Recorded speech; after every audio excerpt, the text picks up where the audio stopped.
الحمد لله الحمد لله وكفى وسلام على عباده الذين اصطفى أما بعد فأعوذ بالله من الشيطان الرجيم بسم الله الرحمن الرحيم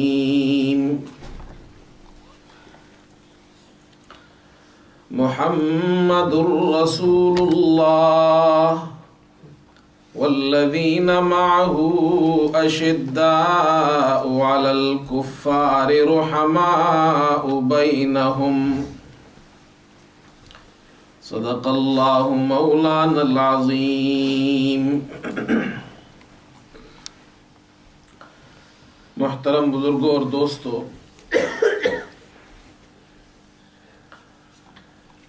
یہ مہینہ رجب کا مہینہ ہے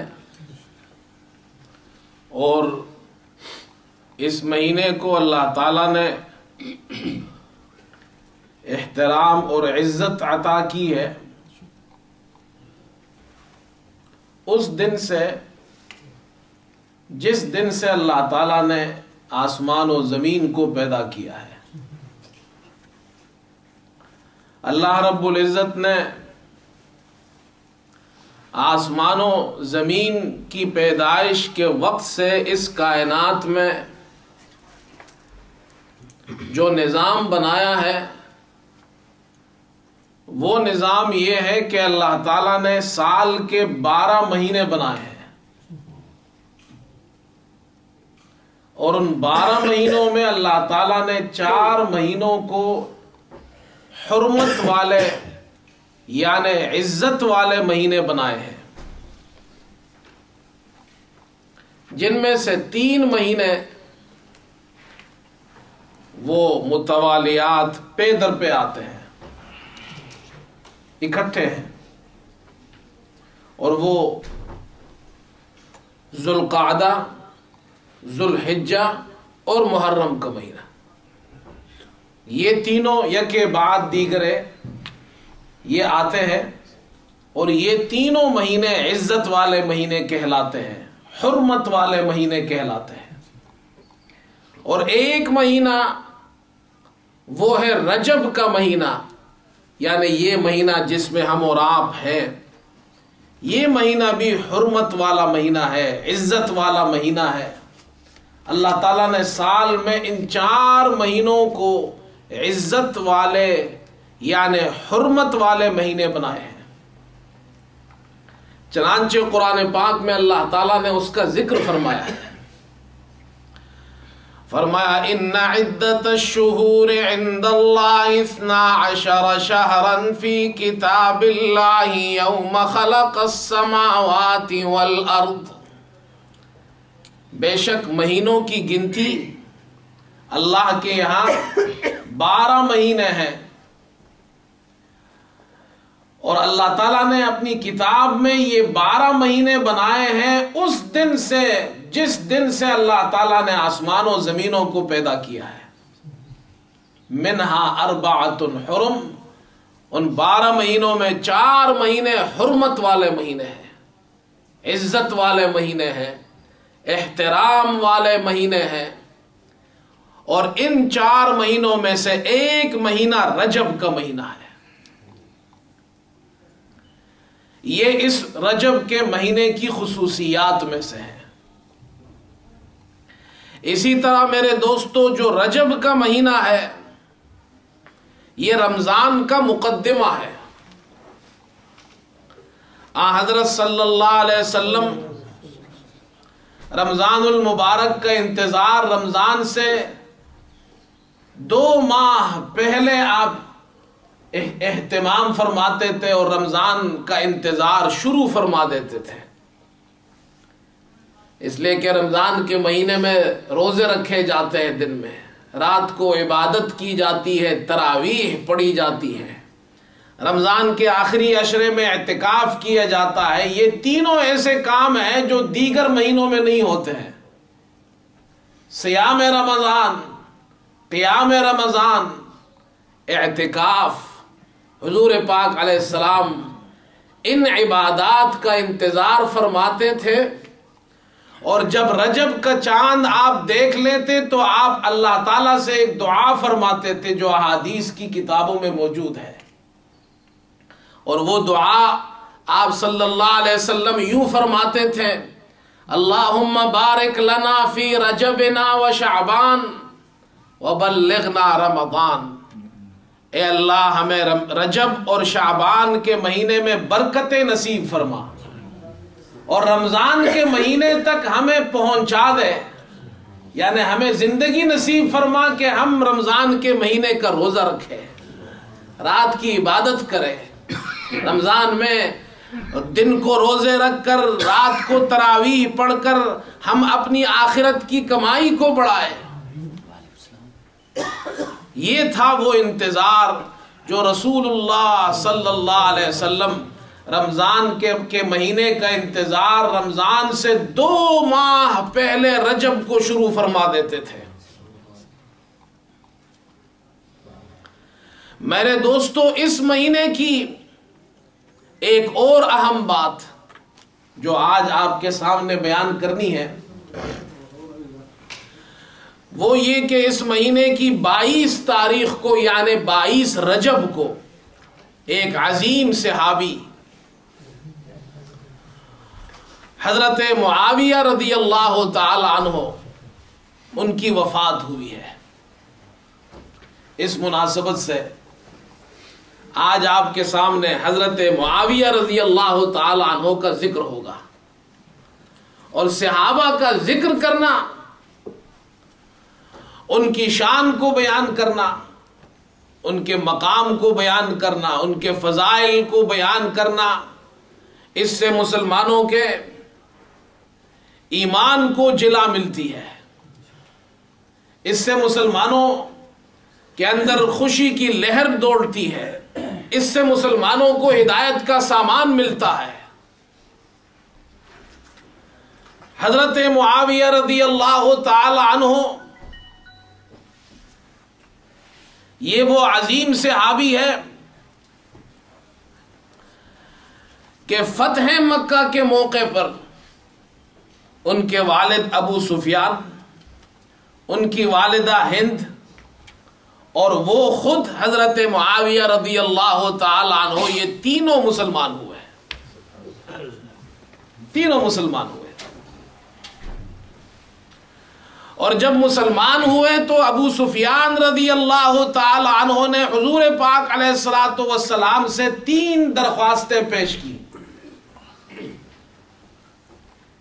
پہلی درخواست یہ پیش کی: مرنی و قاتل الکفار کما کنت قاتل المسلمین.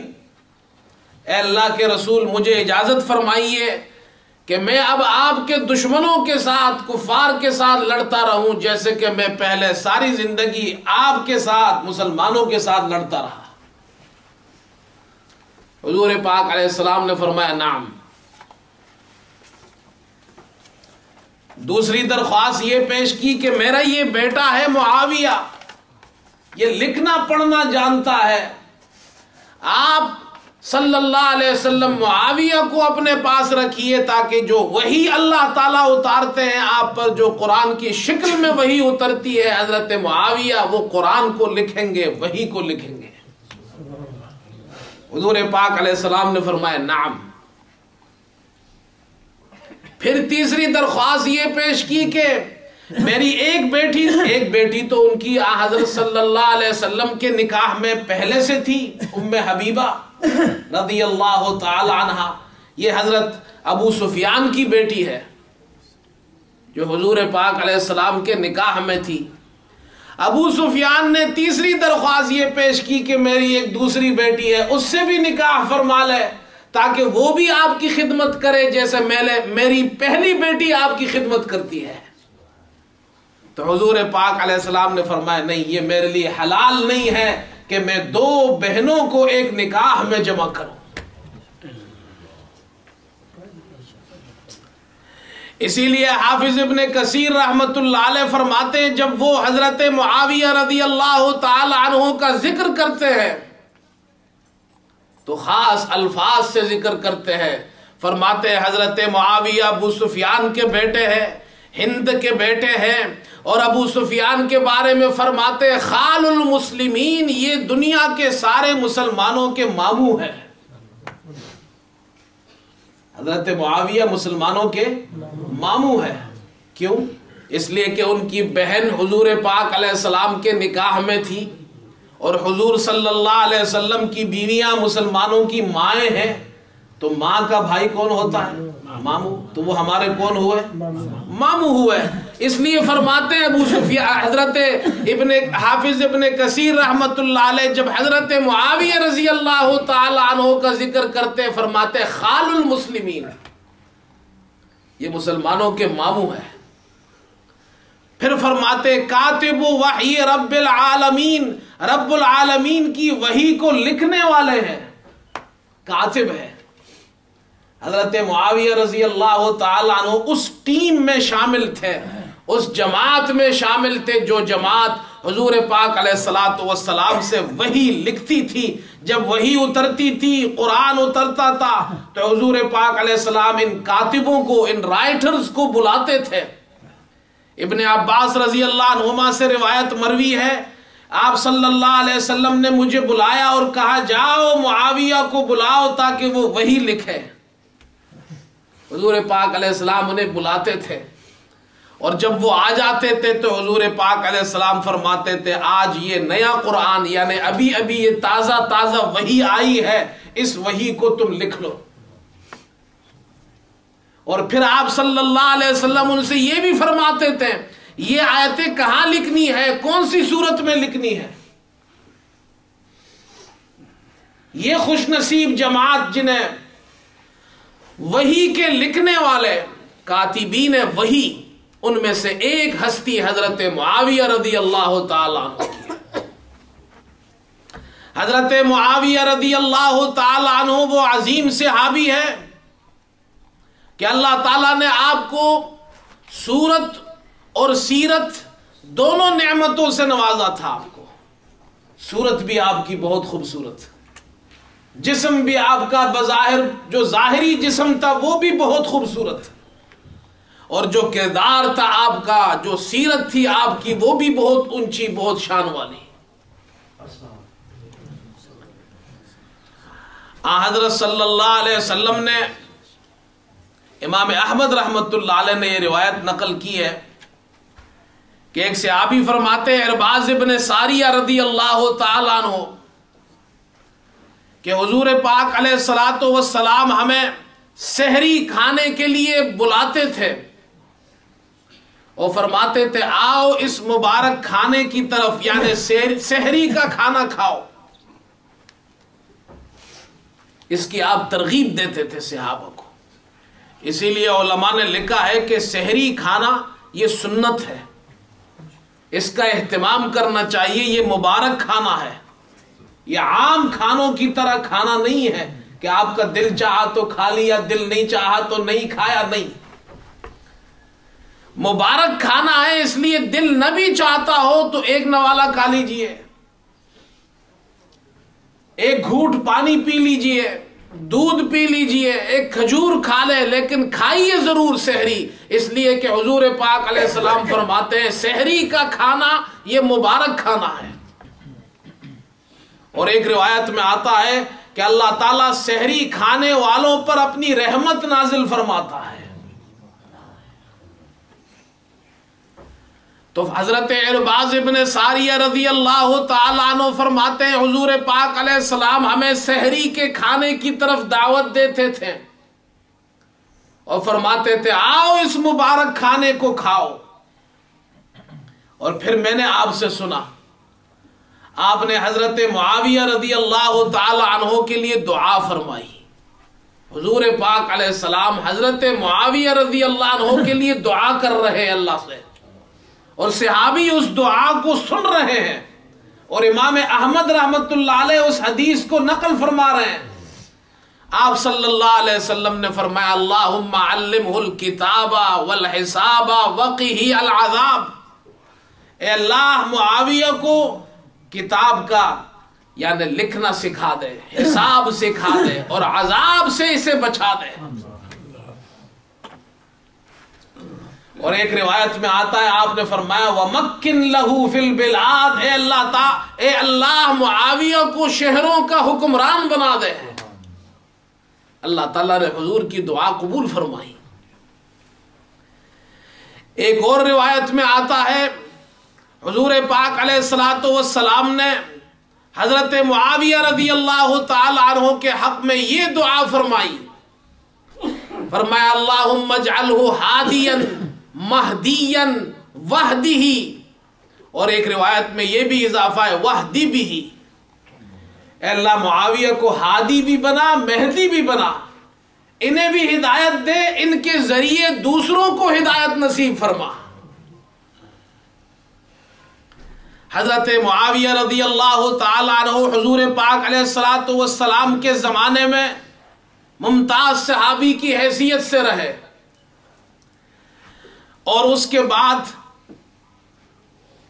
جب حضرت عمر رضی اللہ تعالی عنہ کی خلافت کا زمانہ آیا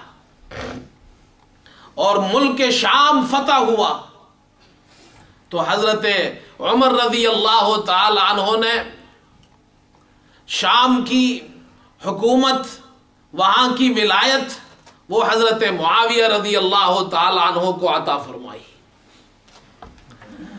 یہاں تک کہ حضرت عثمان رضی اللہ تعالی عنہ کا زمانہ آیا، ان کے زمانے میں بھی آپ شام پر رہے اور آپ کی حکومت شام پہ رہی، اور حضرت معاویہ رضی اللہ تعالی عنہ نے اس میں اور بھی دوسری جگہوں کا، شہروں کا اضافہ فرما دیا۔ حضرت معاویہ رضی اللہ تعالی عنہ کے زمانے تک ان کی یعنی حکومت، حضرت عمر رضی اللہ عنہ کے زمانے میں بھی، حضرت عثمان رضی اللہ تعالی عنہ کے زمانے میں بھی شام پر ان کی حکومت تھی، لیکن یہ پہلے صحابی ہے، ان کی خصوصیات میں سے ایک خصوصیت یہ ہے کہ ان سے پہلے جتنے بھی غزوات ہوئے تھے، جتنے بھی مسلمانوں نے معرکے کیے تھے، وہ سب کے سب زمینی معرکے تھے،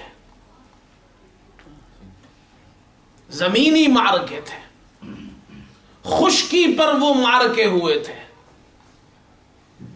لیکن حضرت معاویہ رضی اللہ تعالی عنہ وہ عظیم صحابی ہے جنہوں نے بحری غزوات بھی کیے ہیں، اس لیے کہ عرب ان چیزوں سے واقف نہیں تھے، وہ دریا اور سمندر، کشتی میں جانا اور کشتی بنانا، اس فن کو نہیں جانتے تھے۔ چنانچہ حضرت معاویہ رضی اللہ تعالی عنہ نے سب سے پہلے حضرت عمر رضی اللہ تعالی عنہ سے اجازت مانگی کہ آپ اجازت دیجئے کہ ہم بحری غزوہ کریں، جس طرح ہم زمینی اور خشکی غزوات کرتے ہیں، اسی طرح ہم اپنی ایک بحری فوج بھی بنائیں۔ حضرت عمر رضی اللہ تعالی عنہ نے دیگر صحابہ عمرو بن عاص رضی اللہ عنہ سے مشورہ کیا، چونکہ عرب بحری راستوں سے اور ان اسفار سے واقف زیادہ نہیں تھے، اس لیے حضرت عمر رضی اللہ تعالی عنہ نے ان کو اجازت نہیں تھی۔ جب حضرت عثمان رضی اللہ تعالی عنہ کا زمانہ آیا، حضرت معاویہ رضی اللہ تعالی عنہ نے پھر ان سے اجازت مانگی، اور حضرت عثمان رضی اللہ عنہ نے ان کو اجازت دی کہ اجازت تو ہے، لیکن جو فوج ہے ان پر آپ سختی نہیں کریں گے، جو آپ کے ساتھ خوشی سے جانا چاہے اسے لے جائے۔ چنانچہ سب سے پہلا بحری غزوہ حضرت معاویہ رضی اللہ تعالی عنہ نے شروع کیا ہے۔ یہ ہے آپ کی خصوصیات، اور صرف یہی خصوصیت نہیں، اب وہ حدیث سنیے جو بخاری میں موجود ہے۔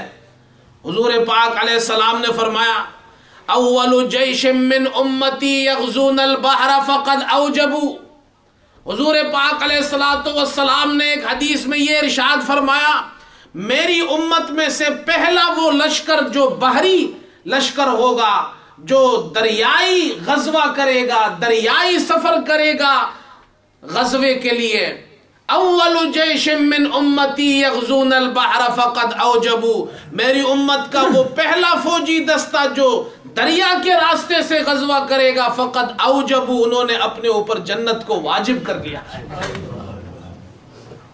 یہ ہے حضرت معاویہ رضی اللہ تعالی عنہ کی شان ہے، یہ ہے ان کا مقام۔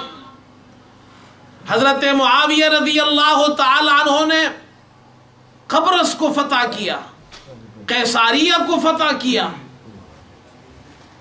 اور زمانہ خلافت میں یعنی خلفائے راشدین کے زمانے میں 20 سال ان کی حکومت رہی، اور ان کے بعد پھر 20 سال ان کی حکومت رہی، کل 40 سال وہ حکومت کرتے رہے۔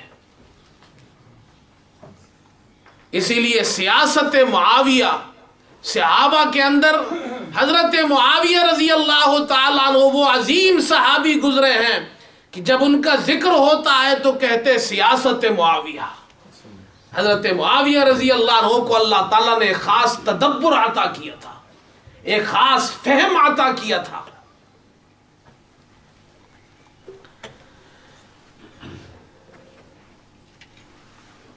حضرت معاویہ رضی اللہ تعالی عنہ اور تمام صحابہ سے اہل سنت والجماعت ہم مسلمان محبت کرتے ہیں، ان کی شان کو بیان کرتے ہیں، اور ہمارا عقیدہ یہ ہے کہ سارے صحابہ یہ حضور پاک علیہ السلام کی تیار کردہ جماعت ہے، آسمان ہدایت کے ستارے ہیں، یہ سب کے سب عادل ہے، یہ سب کے سب امت کے لیے ہدایت کا سامان فراہم کرتے ہیں، ہم ان میں سے کسی ایک کی بھی تحقیر نہیں کرتے ہیں۔ اسی لیے امام طحاوی رحمت اللہ علیہ جو بہت بڑے عالم گزرے، حنفی عالم ہے، ان کی کتاب ہے عقیدہ طحاویہ، جو بڑی مشہور کتاب ہے، وہ فرماتے ہیں کہ ہم تمام صحابہ سے محبت کرتے ہیں،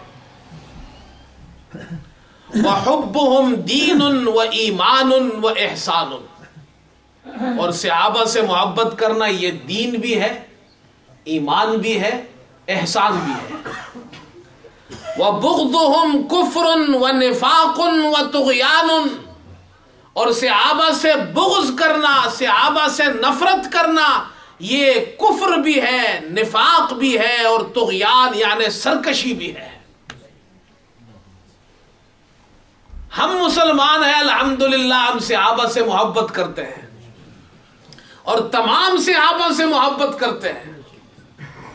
وہ حضرت ابو بکر رضی اللہ تعالیٰ عنہ، حضرت عمر، حضرت عثمان، حضرت علی، حضرت حسن، حضرت حسین، حضرت معاویہ، سب سے محبت کرتے ہیں۔ اور میں جب اس بات کو بیان کرتا ہوں تو میں ایک ہی نقطہ بیان کرتا ہوں، ایک ہی دلیل بیان کرتا ہوں کہ ہماری تمام صحابہ سے محبت کی نشانی یہ ہے کہ ہم صحابہ کے ناموں پر اپنے بچوں کے نام رکھتے ہیں۔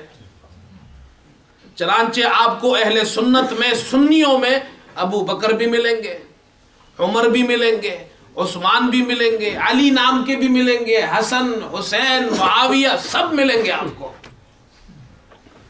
اور یہ اس بات کی دلیل ہے کہ اہل سنت یعنی سنی مسلمان تمام صحابہ سے محبت کرتے ہیں۔ ہمارے یہاں فاطمہ بھی نام ہے، ہمارے یہاں عائشہ بھی نام ہے، ہمارے یہاں ختیجہ بھی نام ہے یا نام نہیں؟ ہم سب سے محبت کرتے ہیں۔ اللہ تعالی ہمیں ہمیشہ کے لیے ان کی محبت نصیب فرمائے۔ اور جو لوگ یہ کوشش کرتے ہیں کہ صحابہ کے درمیان افتراق قائم کریں، صحابہ کے درمیان دشمنیاں پیدا کرنے کی کوشش کرتے ہیں اور لوگوں کا ایمان خراب کرنے کی کوشش کرتے ہیں کہ جی چند صحابہ کو تو ہم وہ کہتے ہیں ہم مانتے ہیں اور باقی سب کو وہ نہیں مانتے ہیں، یا یہ کہے کہ جی حضرت معاویہ رضی اللہ تعالی عنہ اور حضرت علی رضی اللہ تعالی عنہ کے درمیان جو اختلاف ہوا تھا اس اختلاف کو بیان کر کے اس میں خلط ملط کر کے لوگوں کو صحابہ کے محبت سے، صحابہ کے ساتھ جو ان کی عقیدت ہے، لوگوں کی اس عقیدت کو ختم کرتے ہیں۔ حضرت علی رضی اللہ تعالی عنہ اور حضرت معاویہ رضی اللہ تعالی عنہ کے درمیان جو اختلاف تھا، ہمارے یہاں اہل سنت والجماعت اس کو جھگڑا بھی نہیں کہتے، جھگڑے کا لفظ، بلکہ ہمارے یہاں اہل سنت والجماعت ایک خاص لفظ استعمال کرتے ہیں، مشاجرت الصحابہ۔ مشاجرت کا کیا معنی ہے؟ آپ نے دیکھا ہوگا جب کسی باغ میں جائے اور درخت قریب قریب ہو تو درخت کی ٹہنیاں ایک دوسرے میں گھس جاتی ہے، اس کو عربی زبان میں کہتے ہیں مشاجرہ۔ درخت کی ٹہنیاں ایک دوسرے میں گھس گئی۔ اہل سنت والجماعت یہ کہتے ہیں کہ صحابہ سب برحق ہیں، ان میں جو اختلاف ہے وہ ایسا ہی ہے جیسے کہ ایک درخت کی ٹہنی دوسری درخت میں گھس گئی، مشاجرت ہے۔ ہم تو جھگڑے کا لفظ بھی نہیں کہتے، ان کا اتنا احترام کرتے ہیں، اور ہمارے بزرگوں نے ان کے اختلاف کو، ان باتوں کو بیان کرنے سے بھی منع کیا ہے۔ اللہ تعالیٰ ہم سے قیامت کے دن یہ نہیں پوچھے گا، لیکن چونکہ اب زمانہ ایسا آ گیا کہ لوگ صحابہ کے درمیان بغض کو پیدا کرنے کی کوشش کر رہے ہیں، تو اب یہ بیان کرنا، وضاحت کرنا بھی ضروری ہے تاکہ مسلمانوں کو معلوم ہو حضرت علی اور حضرت معاویہ رضی اللہ عنہما کے درمیان اختلاف کس چیز پر تھا۔ حضرت عثمان رضی اللہ تعالی عنہ کو ظلماً شہید کیا گیا، اور حضرت معاویہ رضی اللہ عنہ شام میں تھے، اور حضرت عثمان رضی اللہ عنہ کے بعد بیعت ہوئی حضرت علی رضی اللہ تعالی عنہ کے ہاتھ پر۔ یاد رکھیے حضرت معاویہ رضی اللہ تعالی عنہ نے کبھی یہ نہیں کہا کہ میں حضرت علی کی ہاتھ پر بیعت نہیں کرتا اس لیے کہ وہ بیعت کے لائق نہیں، یا وہ خلافت کے لائق نہیں، یا میں ان کو خلیفہ نہیں مانتا، یا یہ کہا ہو کہ نہیں میں خلیفہ ہوں وہ خلافت کے حقدار نہیں۔ آپ تاریخ پڑھتے نہیں ہیں، پڑھیے حضرت معاویہ رضی اللہ تعالی عنہ اور حضرت علی رضی اللہ تعالی عنہ کے درمیان جو اختلاف تھا وہ خلافت کے مسئلے پر نہیں تھا کہ جی یہ خلیفہ بننے کے حقدار نہیں، میں خلیفہ بننے کا حقدار ہوں، یہ اختلاف نہیں تھا۔ اختلاف یہ تھا کہ جو قاتلین عثمان تھے، جنہوں نے حضرت عثمان رضی اللہ عنہ کو شہید کیا تھا، وہ لوگ حضرت معاویہ رضی اللہ تعالی عنہ کے زمانے میں ان کے ساتھ ان علاقوں میں تھے۔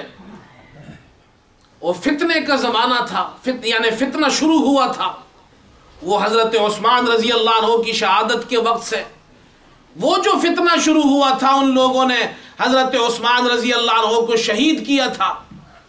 حضرت معاویہ رضی اللہ عنہ نے فرمایا میں حضرت علی رضی اللہ عنہ کے ہاتھ پر بیعت اس وقت کروں گا جب وہ قاتلین عثمان یعنی خود ان کو قتل یعنی قصاص میں قتل کر دے یا میرے حوالے کر دے۔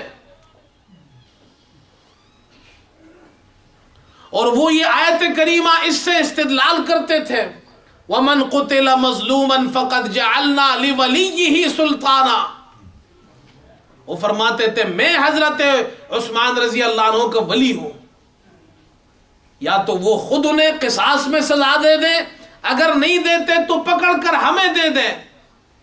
یہ ان کا اجتہاد تھا۔ حضرت علی رضی اللہ عنہ یہ فرماتے تھے نہیں تم ہمارے ہاتھ پہ بیعت کرو، اور اس وقت ان کو پکڑنا یا ان سے سزا میں انہیں قصاص میں قتل کرنا یہ وقت مناسب نہیں ہے، حالات سازگار نہیں ہے، یہ اختلاف تھا۔ اختلاف کی وجہ دراصل یہ تھی، یہ وجہ نہیں تھی کہ حضرت علی رضی اللہ عنہ کی خلافت کو حضرت معاویہ حق پر نہیں سمجھتے تھے، یاد رکھیے، اور دونوں مجتہد تھے، دونوں کے پاس اجتہاد تھا، دونوں حق پر تھے. آپ کسی اس لیے کہ مجتہد خطا بھی کرے. اب مثال کے طور پر آپ سمجھیے، امام ابو حنیفہ رحمت اللہ علیہ اور امام شافعی رحمت اللہ علیہ کے درمیان اختلاف ہے. اختلاف کیا ہے؟ امام صاحب فرماتے ہیں کہ جب امام نماز پڑھا رہا ہو، آپ امام کے پیچھے نماز میں سورہ فاتحہ نہیں پڑھیں گے. امام شافعی رحمت اللہ علیہ فرماتے آپ پڑھیں گے. بہرحال یہ الگ مسئلہ ہے، پھر کبھی موقع ملا تو بیان کروں گا. اچھا، اب جو شافعی لوگ نماز پڑھتے ہیں، کیا ان کی نماز نہیں ہوتی؟ بولو بھائی. اور جو حنفی پڑھتے ہیں ان کی نہیں ہوتی؟ اور ایک دوسرے کے پیچھے نہیں پڑھتے؟ آپ کسی کو کہہ سکتے ہیں کہ جی شافعی صحیح ہے یا حنفی غلط ہے، یا حنفی صحیح ہے شافعی غلط؟ کیوں؟ یہ اجتہادی مسئلہ ہے. اجتہادی مسئلے میں اختلاف حق اور باطل کا نہیں ہوتا ہے. آپ سمجھ میں آئی بات؟ اسی طرح میرے دوستو، حضرت معاویہ حضرت علی رضی اللہ عنہ کے درمیان یہ جو اختلاف تھا، یہ اجتہادی مسئلہ تھا کہ قاتلین عثمان کو ابھی قتل کرو، اور حضرت علی فرماتے ابھی وقت مناسب نہیں، بعد میں قتل کریں گے. بولو بھائی. وہ بھی انکار نہیں کر رہے ہیں کہ قصاص میں قتل نہیں ہونا چاہیے، لیکن اجتہادی کہ ابھی آج قتل کریں، مہینے بعد، سال بعد، یہ اختلاف ہو گیا. اس کو کہتے ہیں اجتہادی مسئلہ. اجتہادی مسئلے میں دونوں طرف سے کوئی غلط نہیں ہوتا ہے. اب بات سمجھ میں آئی بھائی؟ اس لیے ہمارا عقیدہ یہ ہے کہ حضرت معاویہ رضی اللہ تعالی عنہ، ہم ان سے بھی محبت کرتے ہیں، ہم حضرت علی رضی اللہ تعالی عنہ سے بھی محبت کرتے ہیں. لیکن اللہ معاف فرمائے، بعض لوگ ایسے ہیں کہ جو اپنا ایمان خراب کرتے ہیں اور حضرت معاویہ رضی اللہ تعالی عنہ سے نفرت کرتے ہیں، بغض رکھتے ہیں صحابہ سے، اور حضرت معاویہ رضی اللہ تعالی عنہ کی شان میں برائیاں بیان کرتے ہیں. آپ مجھے ایک بات بتائیے، میرے آپ کے والد پر کوئی الزام لگائے، ہمارے دادا پر، والد پر، بھائی پر، چاچا پر کوئی الزام لگائے، برا بلا کہے انہیں، تو کیا ہمیں خاموش رہنا چاہیے؟ بھائی آپ میں سے کوئی ایسا آدمی ہے کہ آپ کے باپ کو کوئی برا بلا کہے، آپ کہ نہیں جی ہمیں تو اعتدال پہ رہنا چاہیے، جی پیس میں رہنا چاہیے؟ ہے کوئی ایسا بولنے والا؟ ذرا ہاتھ کھڑا کرے. سب سے آگے آپ ہی ہوں گے، میں بھی ہوں گا. اگر میرے والد پر کوئی انگلی اٹھائے، کوئی الزام لگائے، اتنی غیرت تو ہر آدمی میں ہے یا نہیں ہے؟ بولو بھائی. یا اتنی غیرت ہونی چاہیے یا نہیں ہونی چاہیے؟ اب آپ بتائیے، میرے والد، میرے دادا، یہ آپ کے والد اور آپ کے دادا کی شان زیادہ بڑی ہے یا حضرت معاویہ کی؟ بولو. اور یہاں تک کہ 22 رجب کو جس دن حضرت معاویہ رضی اللہ تعالی عنہ کی وفات ہوئی ہے، اس دن چند بدبخت لوگ خاص طور پر حضرت معاویہ رضی اللہ عنہ پہ لعنت کرتے ہیں. اس دن کھانا پکاتے، خوشی میں تقسیم کرتے ہیں، شکرانے کا روزہ رکھتے ہیں، اور سنیوں کو گمراہ کرنے کے لیے ایک خاص طریقہ ایجاد کیا گیا ہے. وہ کیا ہے؟ ہمارے یہاں پاکستان میں بعض جگہ یہ چیزیں بڑی مشہور ہے. 22 رجب کو کنڈے بناتے ہیں. پتہ نہیں آپ کے علاقوں میں یہ رسم ہے یا نہیں ہے.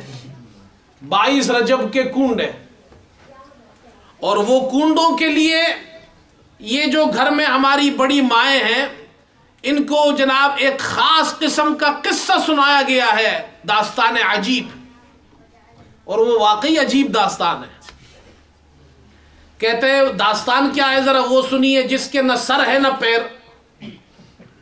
وہ داستان یہ ہے کہ مدینے میں ایک لکڑہارا رہتا تھا, اس کی بیوی بچے, اور وہ غریب تھے, گزارا نہیں ہوتا تھا. اس کی بیوی وزیر کے بادشاہ کے محل میں کام کرتی تھی. یعنی اب آپ سوچئے, اور یہ زمانہ ہے حضرت جعفر رضی اللہ, یعنی جعفر صادق کا, حضرت جعفر صادق کے زمانے کا قصہ بیان کیا ہے کہ ان کے زمانے میں مدینے میں بادشاہ وزیر کے محل میں, تو مدینے میں بادشاہ کا محل کہاں تھا؟ بولو بھائی. اور بادشاہ جو تھے وہ مدینے میں نہیں ہوتے تھے, وہ تو بغداد میں ہوتے تھے. عجیب سر پیر کچھ پتہ نہیں کہاں سے قصہ بیان کیا ہے. اور وہ غریب تھے. اتنے میں حضرت جعفر صادق ایک دن محل کے پاس سے گزرے تو یہ بیوی وہاں کھڑی تھی, اور حضرت جعفر نے کہا آج کون سی تاریخ ہے؟ کہا آج 22 تاریخ رجب کی. کہا حضرت جعفر صادق نے کہ آج کے دن اگر کوئی شخص بازار سے نئے کونڈے خریدے اور پھر ان کونڈوں میں حلوہ اور پوریاں رکھ کر میرے نام کا فاتحہ دے تو جو مشکل ہوگی وہ دور ہو جائے گی. یہ آپ سمجھ گئے ہوں گے کون لوگ ہیں حلوہ پوری والے. کوئی قرآن کے نام پہ حلوہ کھا رہا ہے, کوئی حدیث کو بیان کر کے حلوے کھا رہا ہے, کوئی جعفر صادق کے نام. میں نے ایک قصہ بیان کیا اس دن بھی پروگرام میں.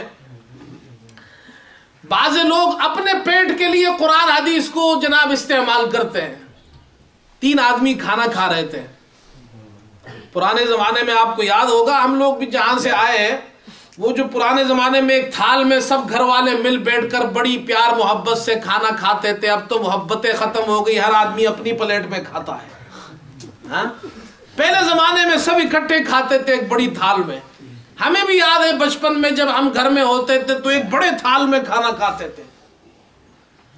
تو بڑے تھال میں مہمان 3 ہیں, ان کے سامنے کھانا رکھا, چاول کے اوپر ایک جگہ بنا کر اس میں گھی ڈال دیتے تھے. ایسا آپ نے کھایا ہوگا نا بھائی, اوپر گھی ڈال دیتے تھے تو پھر وہ گھی چاولوں میں ملا کے کھا لیتے تھے. وہ گھی جب مہمانوں کے سامنے چاول کے اوپر ڈال دیا تو ایک مہمان جو تھا اس نے وہ گھی سے 2 لکیریں اپنی طرف نکال دی. ایسی 2 لکیریں اپنی طرف گھی آ گیا نا. کہتا ہے فیہما عینان تجریان, جنت میں 2 نہریں ہوں گی.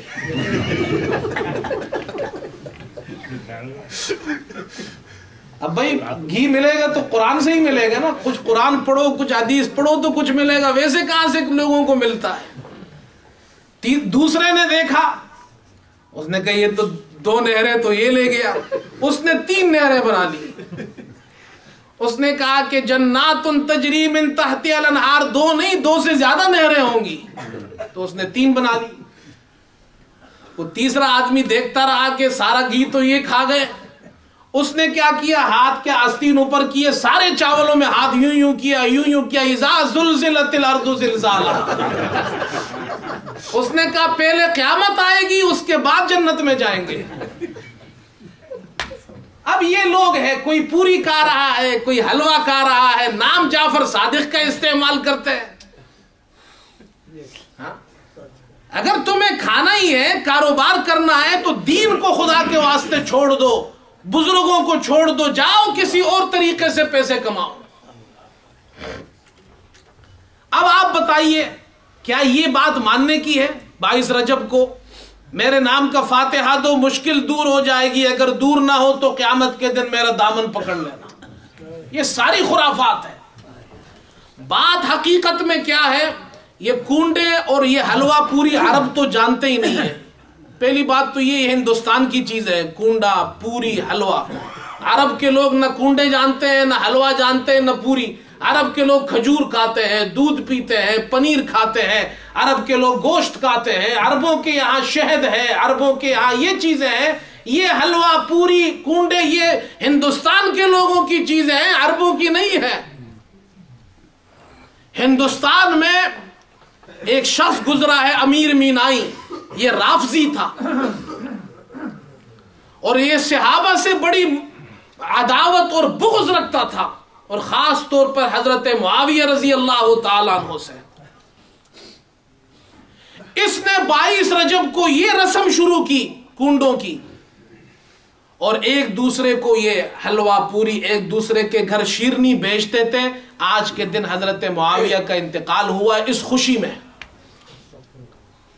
جب مسلمانوں کو پتہ چلا کہ تم حضرت معاویہ کے انتقال میں خوشی میں شیرنی کھاتے ہو اور ایک دوسرے کو کھلاتے ہو، تو کہنے لگے نہیں نہیں نہیں نہیں، یہ بات نہیں ہے، ہم تو جناب 22 رجب کو اس لیے یہ کرتے ہیں کہ حضرت جعفر صادق پیدا ہوئے تھے، حضرت جعفر صادق پیدا ہوئے تھے، ہم ان کی پیدائش کی خوشی میں یہ مناتے ہیں۔ حالانکہ یہ جھوٹ ہے، بکواس ہے۔ حضرت جعفر صادق کی پیدائش 22 رجب کو نہیں ہوئی، نہ ان کا انتقال 22 رجب کو ہوا ہے۔ حضرت جعفر صادق سن 88 رمضان کو پیدا ہوئے ہیں، اس لیے ان کی وفات نہ ان کی پیدائش 22 رجب کو ہوئی ہے۔ یہ صرف اور صرف حضرت معاویہ رضی اللہ تعالی عنہ کی وفات کے دن حلوہ پوری کھلا کر اور کھا کر ان کی وفات کی خوشی میں یہ کنڈے منائے جاتے ہیں۔ لہذا مسلمانوں کو چاہیے کہ 22 رجب کو اگر کوئی آپ کے یہاں حلوہ پوری مٹھائی بھیجے تو خیال رکھیے کہ وہ دشمن صحابہ نہ ہو، اس لیے کہ وہ حضرت معاویہ کی وفات کی خوشی میں یہ کام کرتے ہیں۔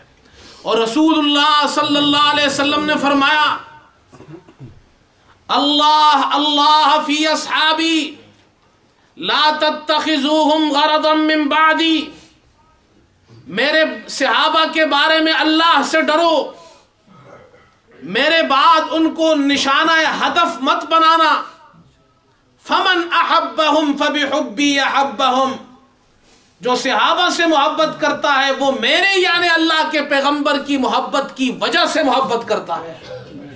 ومن ابغضہم فببغضی ابغضہم، جو صحابہ سے بغض رکھتا ہے وہ میرے یعنی اللہ کے پیغمبر کے بغض کی وجہ سے ان سے بغض کرتا ہے۔ ومن آذاہم فقد آذانی، جو صحابہ کو تکلیف دے گا اس نے مجھے تکلیف دی۔ ومن آذانی فقد آذى اللہ، جس نے اللہ کے پیغمبر کو تکلیف دی اس نے اللہ کو تکلیف دی۔ ومن آذى اللہ یوشک ان یاخذہ، جو اللہ کو تکلیف دینے کی کوشش کرے گا اللہ اسے عذاب میں پکڑ لے گا۔